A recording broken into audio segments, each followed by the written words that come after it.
आइए फ्रेंड्स चलते हैं, हमारे नेक्स्ट क्वेश्चन है। आज से हम शुरू करते हैं 76 नंबर। 75 तक कल करा दिया था। अगर आप लोगों ने ना देखा हो तो आप पीछे वीडियो में देख सकते हैं। और आइए चलते हैं 76 नंबर। जन्म दिवस केक बनाने वाली एक कंपनी 100 सेंटीमीटर 80 सेंटीमीटर तथा चौड़ाई 40 सेंटीमीटर ऊंचा एक केक बनाती है। लागत को कम करने के लिए कंपनी केक को 19% कम करना चाहती है। इसके लिए केक की ऊंचाई को 20% कम कर दिया था। तो आइए चलते हैं, जो हमारा पहले हमारा कितना आयतन था हम लोग उससे सॉल्व करते हैं। तो आइए चलते हैं, तो हम लोग देखते हैं केक का पहले जो आयतन है वो कितना है, 100 गुणा 80 गुणा 20, लंबाई गुणा चौड़ाई गुणा ऊंचाई 40 दिया है, सॉरी दोस्तों 40 है, 40 सेंटीमीटर। फिर क्या करता है, लागत को कम करने के लिए कंपनी केक को 19% कम करना चाहती है। तो उसके बाद का आयतन जब कम करना चाहती है तो बाद का आयतन हमारा निकलेगा 100 इंटू 80 इंटू 40 गुणे 81/100। इतना कम करना चाहती है तो हमने इतना आयतन लिख लिया उसका। फिर क्या किया जाता है, उसके बाद वो क्या करती है, केक की ऊंचाई को 20% कम कर देती है। अब आप बताइए ऊंचाई कितनी है केक की, ऊंचाई दी गई है 40, उस पर क्या करता है 20% कम कर दिया जाता है 20/100, मतलब निकलेगा कितना 8। जो केक की ऊंचाई रहती है वो कितनी रहती है 32, 8 कम कर दिया 40 में, तो शेष कितनी बची, ऊंचाई बची 32। फिर उसके बाद सॉल्व करते हैं हम लोग। यदि लंबाई तथा चौड़ाई समान रखी है तो आइए देखते हैं। हमारा जो आयतन था 100 इंटू 80 इंटू 40 इंटू 81/100, इतना हमारा पहले आयतन था। फिर क्या करता है, उसके बाद ऊंचाई को कम कर देता है, लेकिन लंबाई चौड़ाई समान रहती है तो हमने कह दिया लंबाई x और चौड़ाई भी x। फिर उसके बाद हमारी जो ऊंचाई थी वो 32 बचती है। अब हम लोग इसको सॉल्व कर लेते हैं। इसको सॉल्व करने के लिए हम लोग क्या करते हैं, इनका मल्टीप्लाई हो जाएगा तो निकलेगा x² बराबर, ये इधर 75 करके ले जाएंगे तो 100 इंटू 80 इंटू 40 इंटू 81 अपॉन, ये नीचे आ जाएगा 100 इंटू 32। इसको सॉल्व कर लेते हैं, 100 से 100 कट जाएगा हमारा, 100 से 100 कट जाएगा। उसके बाद सॉल्व करते हैं, 8 चौको 32, 8 दामन 80, 4 से ये कट जाएगा, 4 दामन 40, 10 दामन 100 मतलब 8100। तो जब x² बराबर 8100 आ गया तो हमारी x बराबर कितनी आ जाएगी 90, क्योंकि ये इसका अंडर रूट हो जाएगा x 8100 का, तो हमारा x बराबर कितना निकलेगा 90। तो यही हमारा आंसर हो गया ऑप्शन सेकेंड। तो अब बनाया गया केक की लंबाई। अगर पूछ देता कि यहाँ पे उसकी चौड़ाई तो भी वो 90 रहती, क्योंकि x की वैल्यू ने दोनों मानी थी, और ऊंचाई को तो उसने बता ही दिया था। अब आइए चलते अपने नेक्स्ट क्वेश्चन 77 नंबर में। 77 नंबर में क्या दिया गया है, रेलगाड़ी भाड़ा उसके द्वारा तय की गई दूरी के वर्गमूल के समानुपाती है। जो हमारा भाड़ा है उसके द्वारा तय की गई दूरी के समानुपाती है। हम मान लेते हैं कि जो हमारा भाड़ा था आरंभिक भाड़ा था, वो मान लिया हमने F1 और हमने दूरी मान ली D1। फिर उसके बाद जब बाद में जो है भाड़ा है वो हो गया F2 और दूरी हो गई D2। फिर क्या कहा गया है, दोनों एक दूसरे के समान वर्गमूल के समानुपाती है। भाड़ा उसके द्वारा तय की गई दूरी के वर्गमूल के समानुपाती है। तो जो भाड़ा है वो हमारा F1/F2 है, और जो दूरी है उसके वर्गमूल के समानुपाती है, मतलब D1/D2। ये उस पर कहा गया है। फिर क्या कहा गया है, 144 किलोमीटर दूरी तय करने का भाड़ा 36 रुपये है। अब आप बताइए जो हमारे पास भाड़ा है वो कितना है 36 रुपये। तो पहले हमारा भाड़ा हो गया 36, मतलब F1 की वैल्यू 36 है, और हमारी कितनी दूर 144 किलोमीटर की दूरी है। तो हम लोग इसको लिख लेते हैं, जो हमारी D1 की वैल्यू है वो हमारी हो गई 144। फिर भाड़ा पर किए गए खर्च में 25% की वृद्धि कर दी जाती है। अगर हमारे पास भाड़े में वृद्धि कर दी गई 36 में 125% की वृद्धि कर दी गई तो 25 पंचे 125 और 25 चौको 100, 4 9 36, 9 पना 45, 9 पना 45 वृद्धि कर दी जाए तो कितने प्रतिशत अधिक दूरी तय की जाती है, मतलब हमें D2 की वैल्यू निकालने के बाद में कितनी दूरी तय करी जाएगी। अब हम लोग क्या करते हैं, इसको काट लेते हैं। 9 चौको 36 और 9 अपना 45। फिर क्या करते हैं, दोनों तरफ वर्ग करने पर, जब दोनों तरफ वर्ग करेंगे तो इधर पे हो जाएगा 4 चौक 16 और 25 25, और इधर पे क्या हो जाएगा, वर्गमूल हट जाएगा 144/d2। अब आपको d2 की वैल्यू निकालनी है, तो ये 16 से कट जाएगा 9 बार में, 16 9 है 144।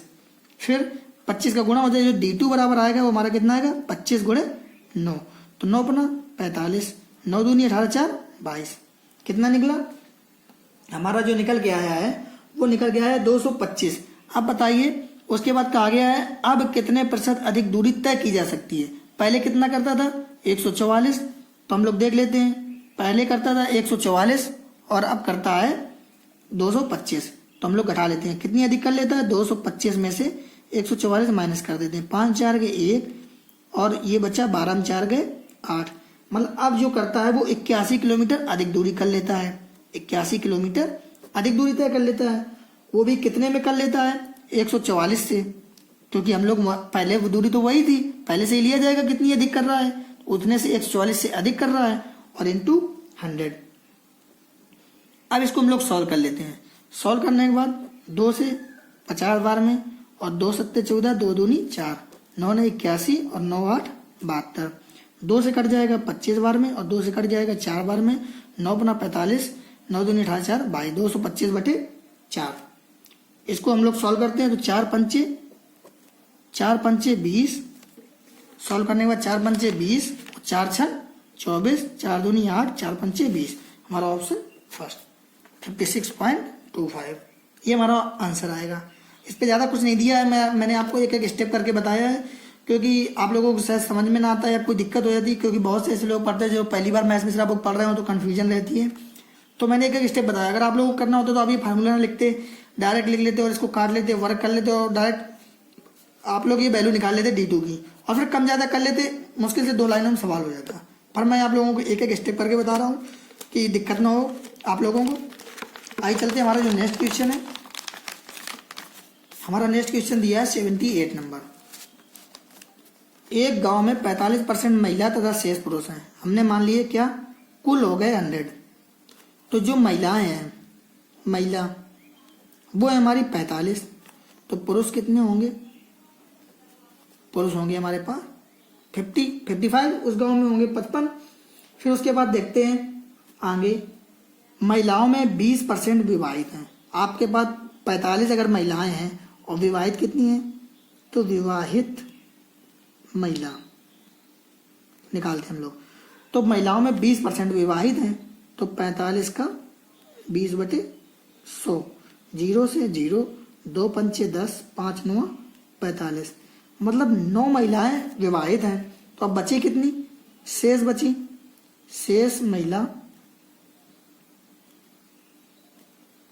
36 बची। फिर उसके बाद क्या क्या आ गया है, विवाहित महिलाओं का 33 से 1/3% सरकारी नौकरी करता है, तो 33 3 99 100/300, मतलब 1/3।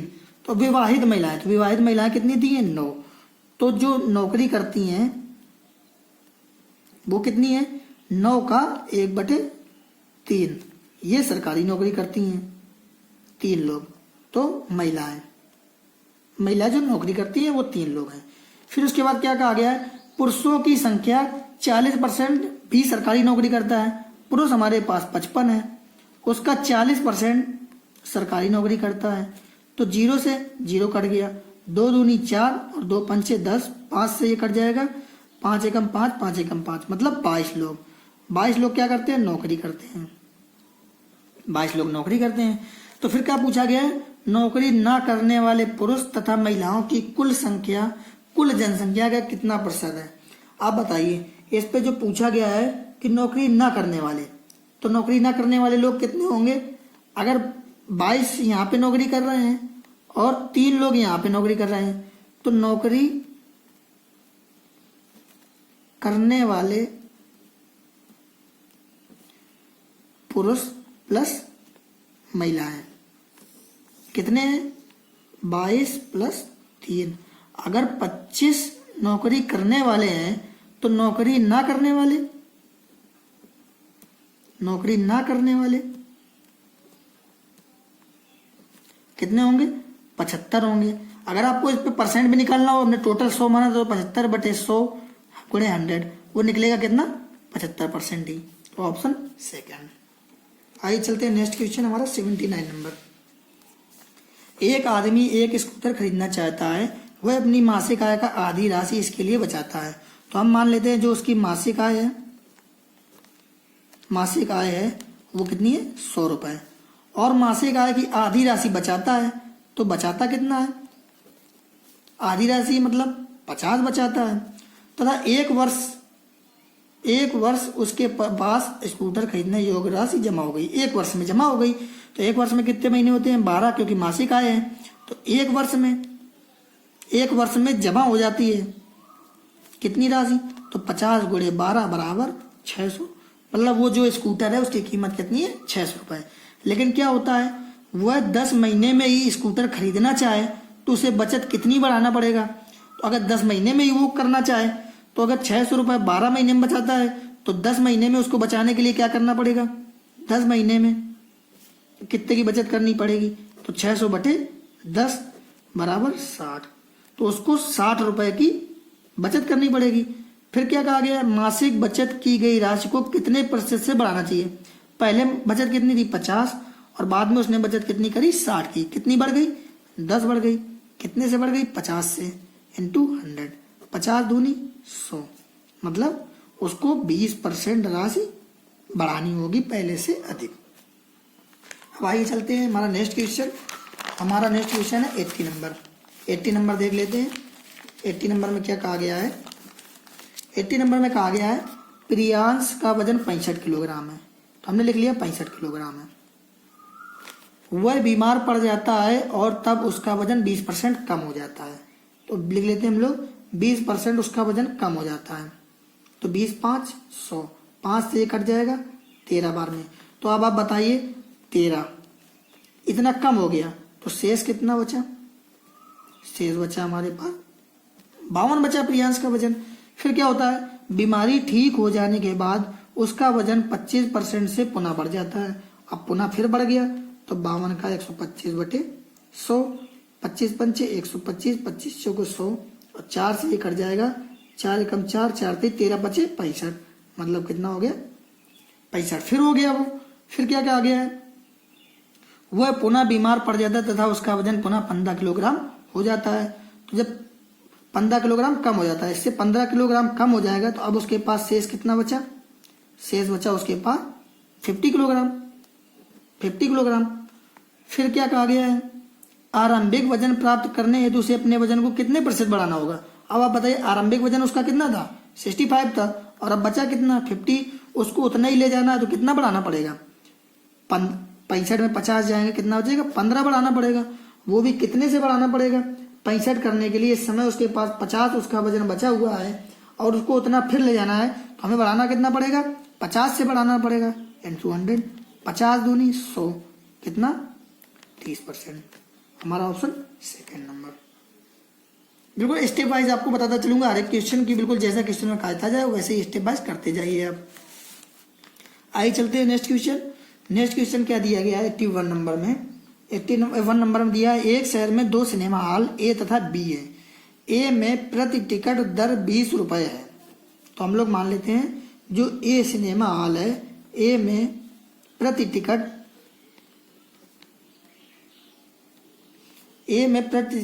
दर 20 रुपये है। 20 रुपये है, जिसमें 20% मनोरंजन कर तथा शेष मूल शुल्क है।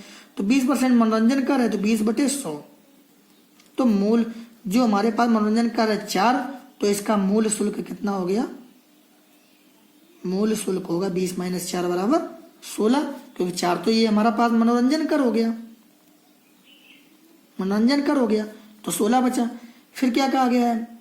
हाल बी में मूल शुल्क ए की तुलना में 25% कम है। तो बी में अब हम लोग लिख लेते हैं बी में क्या है? मूल शुल्क से 25% कम है। तो 25% कम मतलब 25 चौको 100, 4 चौको 16 बराबर कितना? 4 कम है, मतलब बी में। तो कितना होगा बी में? 16 - 4 बराबर 12, बी में 12 होगा। अब क्या करते हैं हम लोग, बी का निकल आया कि जो बी का मूल्य है वो कितना है 12। फिर उसके बाद इस पे मनोरंजन, लेकिन मनोरंजन शुल्क 50% अधिक है। तो अब ये तो बी का मूल्य निकला टिकट के प्रति दर का। फिर जो उस पे मनोरंजन शुल्क है बी में मनोरंजन शुल्क, बी में मनोरंजन शुल्क वो कितना है 50% अधिक है, 50% अधिक है। तो चार था वहां पे मनोरंजन शुल्क, 4 का 150/100 हम लोग निकालते हैं। 25 पंचे 125, 25 छक्का 150, 25 चौको 100, 4 से 4 बराबर 6। यहाँ पे मनोरंजन शुल्क कितना हो गया, मनोरंजन शुल्क हो गया 6। अब इसके बाद हम लोग आगे सॉल्व करते हैं। 6 होने के बाद अब इस पे मनोरंजन शुल्क 6 हो गया, 12 हो गया, टोटल कितना हो गया, इसका बी का मूल्य निकल के आया 12 + 6 बराबर 18। टोटल कितना हो गया 18 हो गया। फिर क्या कहा गया है कि जो ए का टिकट मूल्य बी की तुलना में कितना % महंगा है। तो ए का टिकट मूल्य कितना था 16, बी का कितना 18, कितना महंगा है 2 महंगा है। वो भी कितना महंगा हो गया, किससे निकालना है, हमें निकालना है बी से, क्योंकि बी की तुलना में जिससे तुलना की जाए उसको नीचे रखते हैं, गुणे 100। तो अब निकालना है 200/18, इसको लिखते हैं 200/18। 2 से कट जाएगा, कितना बचेगा 100/9, और 100/9 को क्या वैल्यू होती है 11 से ही 1/9, क्योंकि ये बी का मूल्य निकला।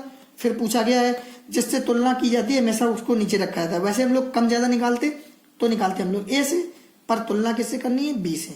ए की तुलना में कितना ज्यादा है, तो ए 2 ज्यादा है, ए से 2 ज्यादा है, वो भी किसकी तुलना से, बी की तुलना से। तो हमने बी को रख लिया। फिर उसके बाद आइए चलते हम लोग नेक्स्ट क्वेश्चन करते हैं। नेक्स्ट क्वेश्चन है हमारे पास 82, 81 हो गया, 82 चलते हैं। 82 में क्या दिया गया है, ए अपनी वस्तुओं पर 20% की छूट देता है। हम लोग 82 करते हैं तो ए का मूल्य हम लोग मान लेते हैं, ए का मूल्य 100 है। ए अपनी वस्तुओं पर 20%, तो छूट कितने की दे दी 20 रुपए की। लेकिन दुकानदार बी अपनी वस्तुओं पर 25% की छूट देता है। तो अब बी का मूल्य तो हमें पता नहीं है, तो बी का मूल्य मान लिया हमने कितना है x है। तो बी अपनी वस्तुओं पर 25% की छूट देता है, तो इस पे हम लोग छूट निकालेंगे x × 25/100, ये हमारी इसकी छूट हो गई।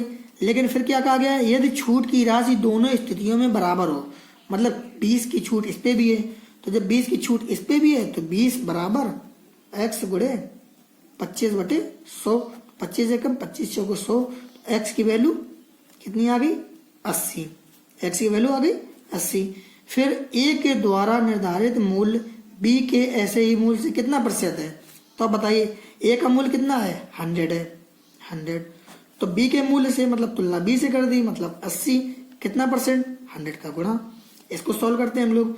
तो इसको सॉल्व करने के बाद 20 500, 20 चौको 80, 4 से 25 बार में, इसको सॉल्व करने के बाद कितना आया 125%, क्योंकि डिस्काउंट बराबर थी, हमने डिस्काउंट भी बराबर कर लिया, तो कितना निकला 125%, ऑप्शन सेकंड।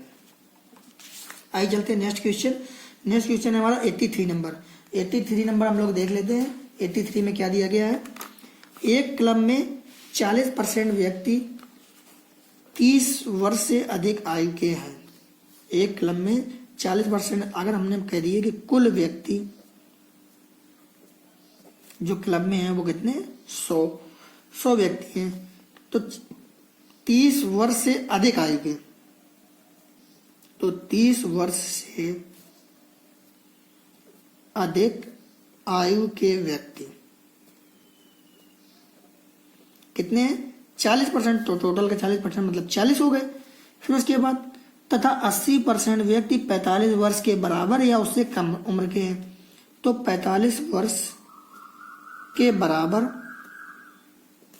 या कम उम्र के कितने 80%, तो 100 का 80% कितना 80 हो गया। सभी व्यक्तियों का 20% क्रिकेट खेलते हैं, मतलब जितने व्यक्ति हैं उसका 20% क्रिकेट खेलते हैं, तो क्रिकेट खेलने वाले व्यक्ति कितने हैं 100 का 20%, मतलब 20 व्यक्ति क्रिकेट खेलते हैं। यदि 45 वर्ष से अधिक उम्र वाले व्यक्तियों में से 20% क्रिकेट खेलते हों, 45 वर्ष से अधिक। आप बताइए 45 वर्ष के बराबर या कम उम्र के कितने हैं? 80 हैं। तो 45 वर्ष से अधिक कितने होंगे? हमने टोटल 100 माना है। 45 वर्ष से अधिक, तो 45 वर्ष से अधिक उम्र के, कितने होंगे? 20 होंगे, क्योंकि 80 तो कम या उसके बराबर उम्र के हैं, टोटल 100 माने तो 20 होंगे उससे अधिक वाले। तो जो 20 है उस पर 20% क्रिकेट खेलते हैं, उसके 20% क्रिकेट खेलते हैं, मतलब 4 लोग क्रिकेट खेलते हैं। उस 4 लोग क्रिकेट खेलते हैं, तो क्रिकेट ना खेलने वाले वो भी कितने? 45 वर्ष से अधिक के। 45 वर्ष से अधिक से क्रिकेट ना खेलने वाले लोग कितने होंगे? 16, क्योंकि 4 केवल 45 वर्ष से अधिक उम्र वाले क्रिकेट खेलते हैं, तो बाकी बचे 16। फिर क्या कहा गया है? तो क्रिकेट खेलने वालों का कितना प्रतिशत 45 वर्ष या उससे कम उम्र के हैं जो क्रिकेट खेलते हैं? इस पर पूछा गया है क्रिकेट खेलने वाले व्यक्तियों का प्रतिशत जो उससे कम उम्र, क्रिकेट खेलने वाले व्यक्ति 45 वर्ष या उससे कम उम्र के हैं जो क्रिकेट खेलते हैं। क्रिकेट टोटल कितने खेलते थे? 20। उससे कम उम्र के कितने हैं जो हैं? वो है हमारे पास 16। तो कितने हैं? 16। ये कम उम्र के हैं, तो कितने हैं? 16 हैं। टोटल में कितने क्रिकेट खेलने वाले थे? 20 थे। अब यहाँ पे देख लिए 4 हमने निकाले हैं जो क्रिकेट खेलते थे, 4 क्रिकेट खेलने वाले हैं, ये अधिक वाले थे। 4 अगर टोटल क्रिकेट खेलते हैं जो 45 वर्ष से अधिक हैं, लेकिन क्वेश्चन में क्या कहा गया है? तो क्रिकेट खेलने वालों का कितना प्रतिशत व्यक्ति 45 वर्ष या उससे कम उम्र के हैं? अगर क्रिकेट खेलने वाले व्यक्ति टोटल 20 थे, 20 में से 4 45 वर्ष से अधिक उम्र के हैं, तो बाकी जो बचे 16 वो 45 वर्ष से कम उम्र के होंगे। तो हमने ये ले लिए 16। हम लोगों ने ये वाला 16 नहीं लिया है कि क्रिकेट ना खेलने वाले, ये तो मैंने आप लोगों को समझाने के लिए बता दिया। लेकिन 45 वर्ष से कम कैसे निकले? तो आप बताइए, अगर बता दिया गया था क्वेश्चन में क्रिकेट खेलने वाले व्यक्ति 20 लोग हैं और 45 वर्ष से अधिक उम्र के क्रिकेट खेलने वाले लोग 4 लोग हैं, तो बाकी के जो लोग होंगे वो 45 वर्ष से कम वाले होंगे। तो हम 45 वर्ष से कम क्रिकेट खेलने वाले टोटल लोग कितने? 20। तो हमने क्या किया? 20 में से 4 घटा दिया, कितने बचे? 16। वो 45 वर्ष से कम थे, 16। फिर क्या पूछा है? जो क्रिकेट खेलते हैं, टोटल क्रिकेट खेलने वाले कितने थे? 20 थे, इंटू 100। फिर हम लोग क्या करते हैं? 20 5 100 16 50 80। कितने परसेंट है? 80%। ये हमारा राइट आंसर होगा। इस पे हम लोगों को यही सोचना है। लास्ट में बस इतना ध्यान देना है, इस पे कहा गया है क्रिकेट खेलने वालों का कितने परसेंट व्यक्ति 45 वर्ष या इससे कम उम्र के हैं।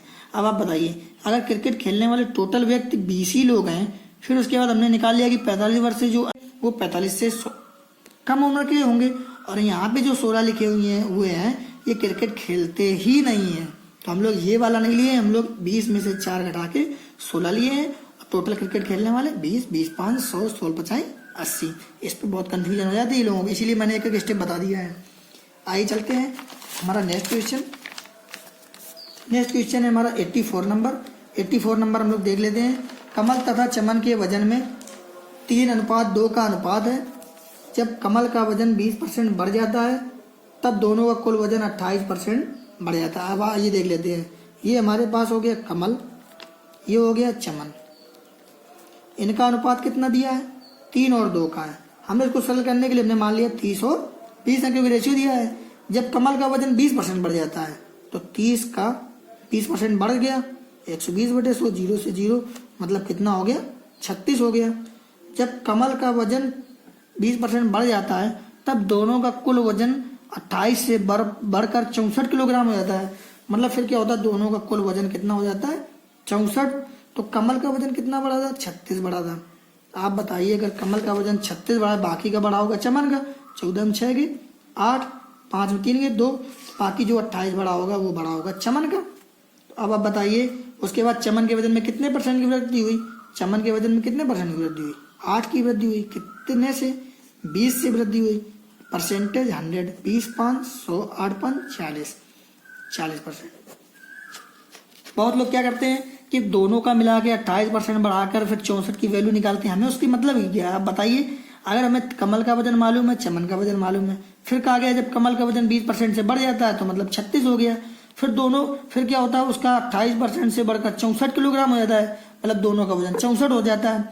अगर हमें कमल का वजन पता है कि बढ़ने के बाद 36 हो गया और दोनों का वजन 64 हो गया, तो हम चमन का तो निकाल ले आएंगे, क्योंकि बाकी जो बढ़ेगा वो चमन का बढ़ेगा, क्योंकि दो ही लोग हैं। अगर एक का वजन पता चल गया तो दूसरा कितना बढ़ा, हमने 64 में से 36 माइनस कर लिया, बचा कितना 28, 28 बढ़ा चमन का, और कितने से बढ़ा 20 से, मतलब 8/20/100 सीधे निकाल लेते हैं। हमें इसका 28% की कोई जरूरत ही नहीं है, वो तो सिर्फ हमें भटकाने के लिए कह दिया गया है, बस इतना ही हमें समझना रहता है। आइए चलते हैं हमारा नेक्स्ट क्वेश्चन। हमारा नेक्स्ट क्वेश्चन कहा गया है, एक आदमी अपनी आय को 4-5 के अनुपात में क्रमशः खर्च तथा बचत करता है। आइए इसको देख लेते हैं। एक आदमी है, वो अपनी आय को खर्च तथा बचत करता है, तो यहाँ पे हम लोग लिखते हैं खर्च और यहाँ पे लिख लेते हैं बचत। 4:5 के अनुपात में, तो यहाँ पे लिख लिया 4 और यहाँ पे लिख लिया 5। इसको सरल करने के लिए हम लोग 400 और 500 मान लेते हैं। फिर क्या कहा गया है, खर्च की जाने वाली राशि को 3-2-3 के अनुपात में क्रमशः भोजन, वस्त्र और शिक्षा पर खर्च कर देता है। ये 3 जगह खर्च करता है, वो भी कितने 3-2-3 के अनुपात में। और ये क्या करता है, और बचत की राशि को, इस पे दोस्तों थोड़ा दिया नहीं गया है, क्वेश्चन में प्रिंट है। बचत की राशि को क्या करता है, 12 और 13 के अनुपात में, 12 और 13 के अनुपात में मतलब कर देता है, खर्च तथा बचत कर देता है। तो ये कर देता है 12 और 13 के अनुपात में। कहाँ पे करता है, एक ये बैंक में जमा कर देता है और ये कर देता है पोस्ट ऑफिस में, ये पोस्ट ऑफिस में जमा कर देता है। फिर उसके बाद क्या दिया गया है, इस पे इतना कर देता है। फिर उसके बाद क्वेश्चन में जो हमारा दिया गया है, क्वेश्चन में हमारा जो दिया गया है, उसके बाद कि जो 3, 2, 5, 3, 8, मतलब टोटल हमारे पास कितना हो गया 8। तो जो 8 की वैल्यू है वो कितनी है 400, तो 1 की वैल्यू कितनी हो गई 50। तो हमारा निकलेगा 50 × 3 150, और ये निकलेगा 50 दूनी 100 और 50 × 3 150, हमारी कितनी निकली 150। और ये 12 13 25, तो 25 की वैल्यू कितनी 500, तो 1 की वैल्यू 20, तो ये कितनी निकली 240, और ये वाला कितना निकलेगा 260। इतने रुपए दोस्तों इसने जमा कर दिए।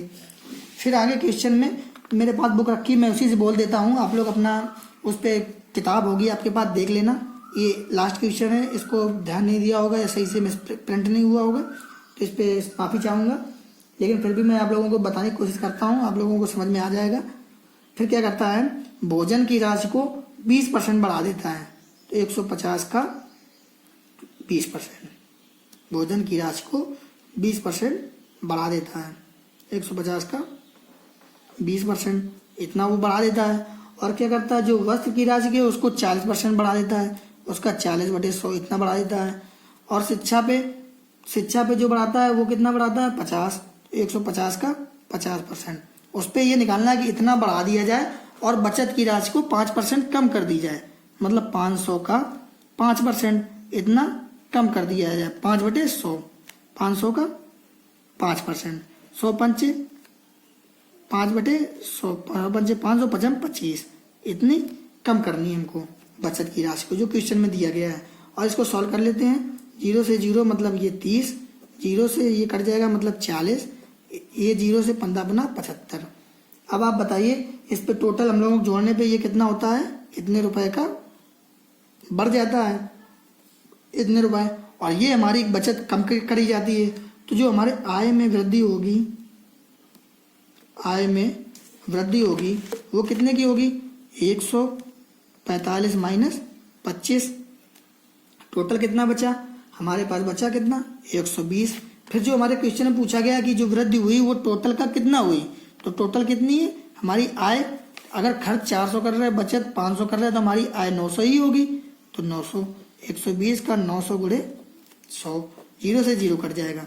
अब इसको कैंसिल आउट कर लेते हैं, तो 9 एकम 9, 30, 9 तियां 27, 3/9 मतलब 1/3, यूँ निकलेगा 13 सही 1/3%। ये इसका आंसर निकलेगा, यहाँ पे लिख देते हैं 13 सही 1/3%, ये इसका आंसर होगा। यहाँ पे थोड़ा सा मिसप्रिंट हो गया है सवाल में। मैं आप लोगों को फिर भी एक बार दिखाने की कोशिश करता हूँ कि यहाँ पे जो हमारा क्वेश्चन था वो क्या था। एक बार निकाल लेते हैं, मैं आप लोगों को डाउट दूर हो जाएगा। अगर आपको एक बार सामने फोकस हो जाएगा क्वेश्चन तो सही रहेगा, क्योंकि लास्ट में एक क्वेश्चन शो आउट नहीं हुआ है, उस पर दिक्कत हो गई है। आइए दिखा देते हैं। जो उस पर हमारा क्वेश्चन दिया गया था वो हमारा क्वेश्चन था ये कि 12 और 13 के अनुपात में क्रमशः बैंक में, पोस्ट ऑफिस में जमा करता है और भोजन वस्त्र तथा शिक्षा पर खर्च में 20, 40 तथा 50% की बढ़ाने में महसूस हो गई, तो उसे अपने आय कितने प्रतिशत से बढ़ाना चाहिए ताकि वह बचत की राशि को 5% से कम कर सके। और वहीं मैंने आप लोगों को ये क्वेश्चन बताया है। ये क्वेश्चन ऐसे दिया हुआ है, आप लोग देख सकते हैं पूरा, ये उसका सोल्यूशन है। यहाँ पे कहा गया है 5% कम कर सके, तो हमने 5% कम कर दिया है। अगर आपको इस लास्ट क्वेश्चन में थोड़ा भी आप लोगों को डाउट लग रहा है, ये दिक्कत हो रही है, तो आप लोग कमेंट करके बता देना। तो मैं एक छोटा सा शॉर्ट वीडियो लास्ट वाले को 85 नंबर को सॉल्व करके पेन से लिख करके सॉल्व कराते हुए ऐसे ही डाल दूंगा। अगर आप लोगों को ये वीडियो अच्छा लगा तो चैनल को सब्सक्राइब जरूर कर लें, क्योंकि सब्सक्राइब करने से और शेयर करने से हमें थोड़ा मोटिवेशन मिलता है कि हाँ हम सही प्रयास कर रहे हैं और आप लोग इस चीज़ का फ़ायदा उठा रहे हैं। तो आप लोग चैनल को सब्सक्राइब करना जरूर ना भूलें और ज़्यादा से ज़्यादा शेयर कर दें लोगों को। ये थोड़ा 85 में थोड़ा सा मिसप्रिंट हो गया, अगर आप लोगों को थोड़ा भी दिक्कत लगे तो आप हमें कमेंट करके बता देना। हम आपको इसका लास्ट का एक और वीडियो बना देंगे जो सही रहेगा। और इसके बाद हम लोग कल से next chapter work and time start करने वाले हैं। वर्क एंड टाइम में पूरे के पूरे एक एक क्वेश्चन कराऊंगा, और वर्क एंड टाइम के बाद पाइप एंड टैंक दोनों सिमिलर चैप्टर हैं, तो इसलिए डायरेक्ट वो खत्म हो जाएंगे। उसके बाद फिर देखते हैं कौन सा चैप्टर शुरू करते हैं। फिर जैसे आप लोगों की डिमांड रहेगी, कराना तो मुझे पूरी ही है और पूरी बढ़िया ट्रिक से सब कुछ एकदम बढ़िया कराऊंगा। आप लोगों को अगर वीडियो अच्छा लगा तो चैनल को सब्सक्राइब कर लें और ज़्यादा से ज़्यादा शेयर कर दें। सो फ्रेंड्स चलते हैं, अब कल से चालू करेंगे हम लोग वर्क एंड टाइम। और वर्क एंड टाइम एक एक चीज़ एक एक पॉइंट थ्रू आउट पढ़ते हैं। और थोड़ा ये पेज का इशू रहता है, इसको मैं थोड़ा संभालने की कोशिश करूँगा, क्योंकि ये वीडियो मेरे पास पहले से ही रिकॉर्ड कर लिए थे, पहले ही बना लिए थे। अब आगे से जो वीडियो आएंगे वो बढ़िया से एकदम एक्सपीरियंस बढ़ गया है, थोड़ा मोटिवेशन भी मिल गया, क्योंकि कभी पढ़ाया नहीं था तो इस चीज़ का। अब आगे से जो वीडियो आएंगे वो बढ़िया आएंगे। और मैंने आप लोगों के लिए जीएस की ट्रिक भी डाल रखी है, आप लोग ट्रिक भी देखते रहें। इस लॉकडाउन में यही फ़ायदा रहेगा कि बढ़िया सी तैयारी हो जाए, क्योंकि इसके बाद डायरेक्ट एग्जाम ही होने हैं, बहुत सारी वैकेंसी निकलनी है, क्योंकि लोगों के पास रुपये बचा नहीं है, जो भी विभाग है तो नई नई वैकेंसी निकालेंगे, जिससे फार्म से जो रुपया इकट्ठा हो वो यूज के लिए ला सके। इसलिए मैं आप लोगों से कहूँगा कि पढ़ते रहिए, इस टाइम का बहुत ही बेहतर यूज करें। नहीं कुछ होगा, आप मैथ बढ़िया तैयार कर लेंगे तो फिर जीएस पढ़नी रहेगी, तो जब पेपर आएगा तो जीएस इतनी तो तैयारी कर लेंगे, किसी से कम नहीं रहेंगे। इसलिए मैथ पे फोकस बहुत रखना, क्योंकि यही 25 में 25 लाकर आप लोगों को आगे खड़ा कर सकती है। क्योंकि जीएस में पॉसिबल नहीं कि पूरे में पूरे कोई भी ले आए, पर मैथ में ला सकता है। इसलिए आप लोग मैथ को पढ़ते रहिए और ज़्यादा से ज़्यादा मन लगाकर पढ़ें और इस लॉकडाउन का बढ़िया सा बेनिफिट उठाएं। घर में रहें, सेफ रहें, बाहर ऐसे ना घूमें, बिना मास्क के ना जाएं। सो लॉकडाउन में अच्छा फ़ायदा उठाएं इसका। तो चलते हैं friends, take care, bye bye, और चैनल को सब्सक्राइब करना ना भूलें।